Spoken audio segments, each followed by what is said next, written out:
I got to tell you, I miss live sports more than, well, just as much as the next person next to me. However, there is one portion of the industry that says the show must go on, and that is in the area of WWE, Worldwide Wrestling. Joining me right now to tell us about this incredible journey of hers is none other than WWE star Daria Berenato, aka Sonya Deville, New Jersey Strong. Girl, it is so good to finally see you. How are you? I'm good. How you doing? I'm better for finally speaking to you. I want to get right to this.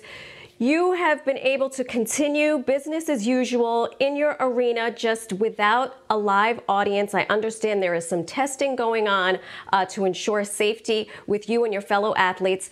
Tell us how that whole situation is going.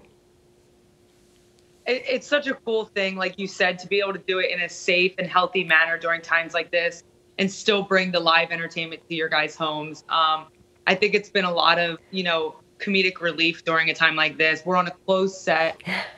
We're using all social distancing guidelines, and we're just doing the best that we can to keep the ball rolling so we can entertain during a time like this. And I can tell you, as someone who works in sports and who adores sports, we thank you for doing this. I have to ask you, though, because, I work in baseball and I know the crowd and also the athletes kind of work in conjunction. How do you perform or do what you do without the energy of an audience? How is it different, or is there any difference? Yeah, it's definitely been an adjustment, but, that's what's so cool about what we're doing is us as performers and artists, we get to reinvent ourselves and recreate in a whole new way that nobody ever could have foreshadowed happening. So it's been fun for me in the creative process, trying to still, find those ways to be just as entertaining, just with no audience there, which is a huge part of WWE and sports entertainment. So it's definitely been an adjustment. An adjustment, I can only imagine. It's 2020, and I can't believe we still talk about this, but I have to ask you, you came out as the first openly gay female in WWE. What was that like for you, and how were you received by fans? It was nerve-wracking because it definitely wasn't planned. I was on a live premiere episode of a reality show called Tough Enough, and I was asked if I was in a relationship, which is a normal reality show question to be asked, but I didn't expect it. And so I got nervous and I was like, yeah, I have a girlfriend.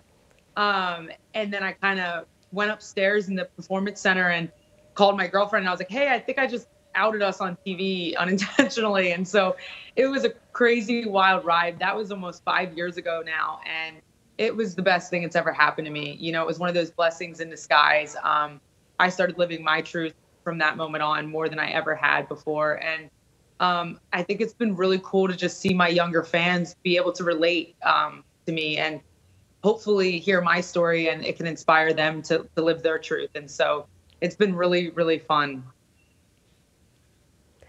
I thank you for doing that, because courage comes in all shapes and forms, not just, beating the living daylights out of someone in the ring. So congratulations and thank you for that. Aside from wrestling, though, you're a huge fan of donuts. Dan Manarino, one of our co-hosts here, loves a donut. You actually dedicate an entire show to that. Can you tell us a little bit about that, and what's your favorite donut?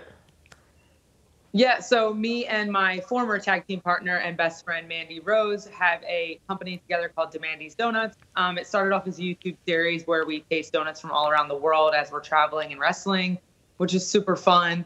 And now it's kind of morphed into a merchandising line. We have hoodies, T-shirts, all kinds of stuff, hats. And the end goal is always to open our own brick and mortar donut shop. So coming soon. Maybe not 2020, but it's definitely hopes of ours in the future. We love donuts. Our favorite is classic traditional glaze. This little spot in Lafayette, Louisiana called Meshy's Donuts. It's like a hole in the wall. That's our top one. Daria Berenato, we are awaiting you with open hearts and empty bellies for you, your donuts, and thank you so much for what you do. And we can't wait to meet you, hopefully one day in person. Continue to be safe and continue to be such an example for so many of us out there. Thank you. Thanks for having me. Take care. Take care.